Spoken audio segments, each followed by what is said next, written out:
Hello, I'm the Nostalgia Critic. I remember it so you don't have to. And the Masters of the Universe! In the mid-'80s, many kids were watching the butchest and yet somehow gayest cartoon that ever hit the airwaves, He-Man.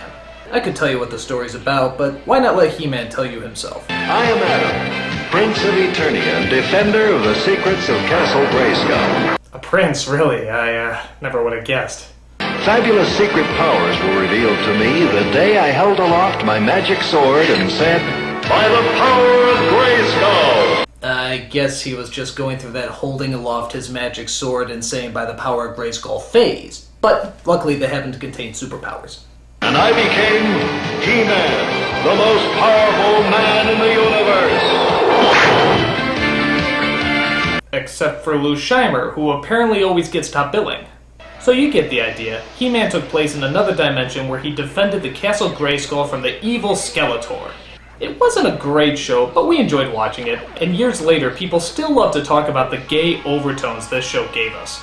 Now many of you might be saying, "No, He-Man isn't gay, how dare you say something like that?" Well, anyone who's still in question about this should take a look at the 1987 motion picture epic Masters of the Universe. A film that teaches us it's okay to be gay, but not a god-awful piece of retro crap. So let's just jump in and take a look at the first problem with this movie, the title. Why the hell is it just called Masters of the Universe and not He-Man Masters of the Universe? I mean, half of us didn't even know this was a He-Man movie because we never cared what came after the He-Man title. I mean, all we ever heard was He-Man something something something something. So why didn't they leave it in? I don't know. Believe me, that's the least of this movie's problems. Oh my god. So the story begins at Castle Grayskull, which apparently is located in the Grand Canyon. The evil Skeletor has taken over the castle, but is angry because he looks like how John McCain will look in a couple of years. The only one who can stop Skeletor is the always shirtless He-Man, who's played by Dolph Lundgren. You know, the Russian guy from Rocky IV. I must break you. Trust me, I'd rather have you break me than sit through this ass fest. This guy is so foreign that I think even he forgets what accent he's supposed to have. Now, why are you so important to Skeletor? I've been looking for you. That's how Skeletor's troops got into the city and surprised us. It sounds Russianese. So He-Man is accompanied by his team, led by Man of Arms, who's pretty damn old compared to the cartoon, but not as old as John McCain in just a few years. Okay, that's the last John McCain joke I'll make. Intentionally. He's also joined by Tila, Man of Arms' daughter. Woman at Arms. Hey, that's not funny! And Gwildor, who I guess is supposed to be like Orko, but again, why didn't they just make it like the show and call him Orko? Sure, he looks like the gay love child of Yoda from Star Wars and Gizmo from Gremlins, but we're not that picky. You could still call him Orko and we'd buy it. And speaking of gay, just look at this first action sequence and tell me there's no homoerotic themes going on here. It's okay to be gay, let's rejoice with the boys in the gay ring. Hooray for the kind of man that you will find in the gay ring. It's like Star Wars, only gayer.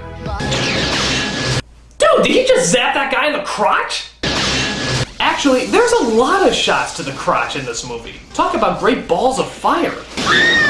But again, no gay overtones. So it turns out Skeletor is after Gwildor because he's invented a cosmic key that can take you to any dimension you want. Skeletor wants this device so he can, you guessed it, take over the world. Of course! People of Eternia, the war is over. Those who do not pledge themselves to me shall be destroyed! Sounds like John McCain's inaugural speech to me. Okay. I don't even dislike the guy, these jokes are too easy. I'll try to do better.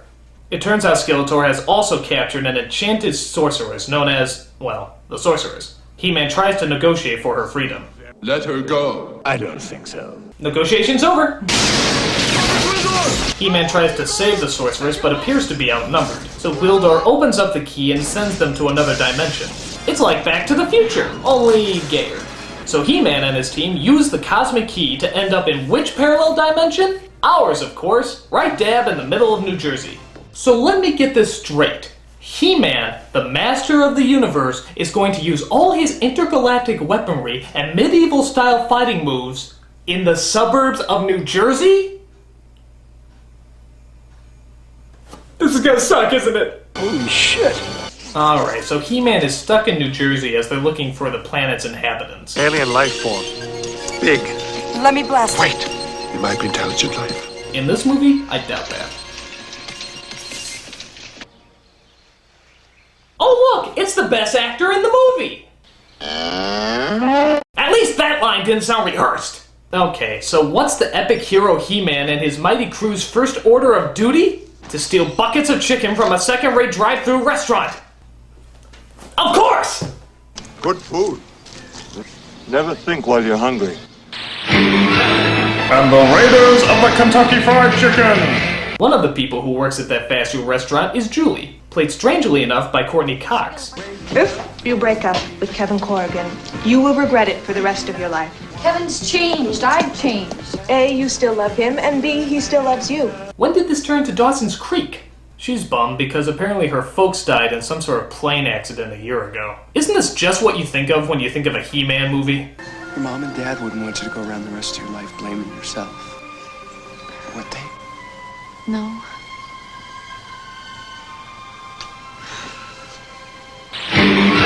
And the masters of the depressing plot expositions! Meanwhile, Skeletor tracks down their position and sends out his evil team to find them.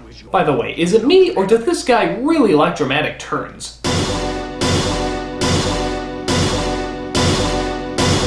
Seriously, I wish I had dramatic music every time I turn my head. I mean, what would...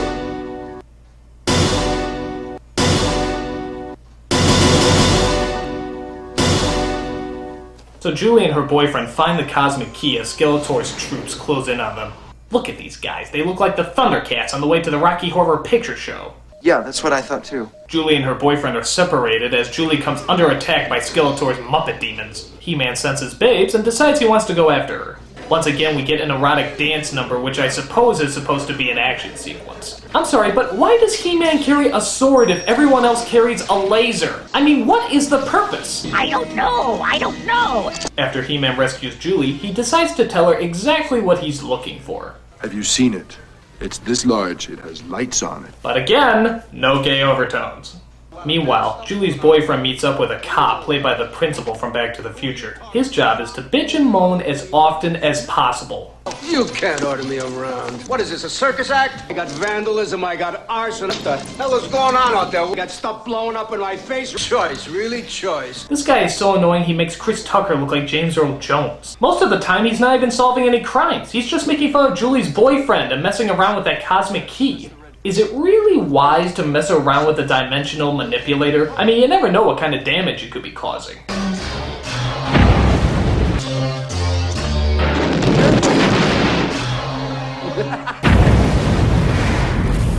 I don't think this is any synthesizer. Looking for the key, He-Man and his heroic crew decide to go traveling around the city in a pink Cadillac. Alright, these are no longer gay overtones. This is an orchestra of gayness. And the shoppers of the feminine automobiles!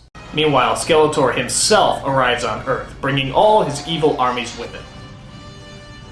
How does nobody in the city know this is going on? I mean, are there really people looking out their windows right now saying, "Boy, that neighborhood watch is really cracking down"?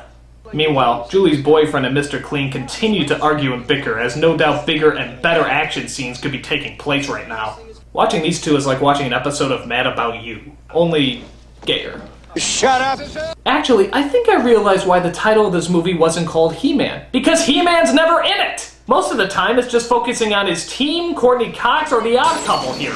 I don't believe it. Everyone eventually meets up at a record store where I swear to God the weirdest combination of lines and images come together. I mean, just try watching this whole scene with a straight face. Freeze, all of you. Let's start with you, Blondie. He-Man! What the hell is that? You triple drive. Attack! Willow, how long to calculate the coordinates and take us home? If you'd rather stay here and face Evelyn's commandos, that's fine with me. Look, believe me, sir, you wouldn't. Alright, someone has gone batshit crazy. It's either me or the movie makers. Either way, I am very concerned. Feel like I'm in the Twilight Zone or something. Suddenly, Skeletor's army appears and they have to have an epic battle in a record store. A record store! I can't even believe I'm saying this. How sensitive you are. Meanwhile, one of Skeletor's henchmen poses as Julie's mother, who just so happened to come back from the dead and needs that cosmic key inside. Yeah, this doesn't sound like a setup at all. Thank you, my darling.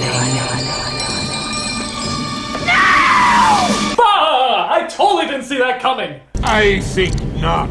I'm sorry, but wasn't this trick used once in Spaceballs? That's pretty bad when a film is so desperate for ideas that it starts ripping off Mel Brooks sci-fi comedies. Fool you! So Skeletor gets the key and demands He-Man to be his slave, or else he'll kill his teammates. He-Man agrees as his friends are left behind with the other half of the key. Julie's boyfriend wonders why they can't just use their key to find Skeletor, but Harry Knowles tells them that he can't remember the exact notes that could transport them back. Yeah, apparently the key operates on notes instead of numbers or letters. So of course, being the 80s, it's synthesized music to the rescue as they rock their way to the exact coordinates. Pretty lame. And the mystic time travelers of the Oingo Boingo! Back in Eternia, Skeletor somehow got He-Man into even less clothes and tortures him with some kind of holographic Twizzler whip or something. Look at this, he's actually leaning his butt into the whip, like he's actually enjoying it. No gay overtones.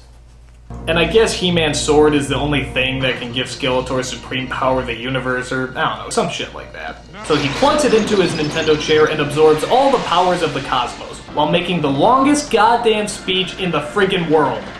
The power fills me. Yes, I feel the universe within me. I am a part of the cosmos. Identity flows through me. Of what consequence are you now? This planet, these people, they are nothing to me. The universe is power! Pure, unstoppable power! And I am that force! I am that power! Kneel before your master! Fool! You are no longer my equal! I am more than man! More than life!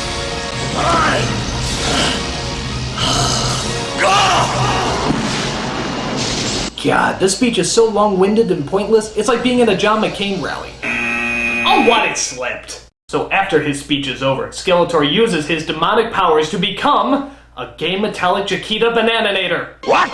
But before he can destroy our hero, He-Man's friends come in to save the day. Farewell, He-Man. Wow, the ruler of the universe has really lousy aim. So He-Man breaks free and starts using his manly strength to defeat the soldiers. He does this by pushing over statues that are so strong, they actually bounce when they hit the ground. I guess they've been in the sun too long? So He-Man gets his sword back and battles the evil Skeletor metallic banana thingy. It's kind of like Conan, only, well, you know. This battle takes forever, but He-Man finally defeats Old Skull and Crossbones. It's over. Oh, good. I thought this movie was never gonna end. For you. Okay, so He-Man defeats Skeletor again, and then throws him into a gigantic, endless pit. Is it me, or is this the slowest fall in the history of slowest falls? I think the movie could actually start wrapping up, and he'd still be falling. He-Man? Tila? Man at Arms? Don't say goodbye. There's an old Eternian saying. Live the journey. For every destination is but a doorway to another. You look after him now.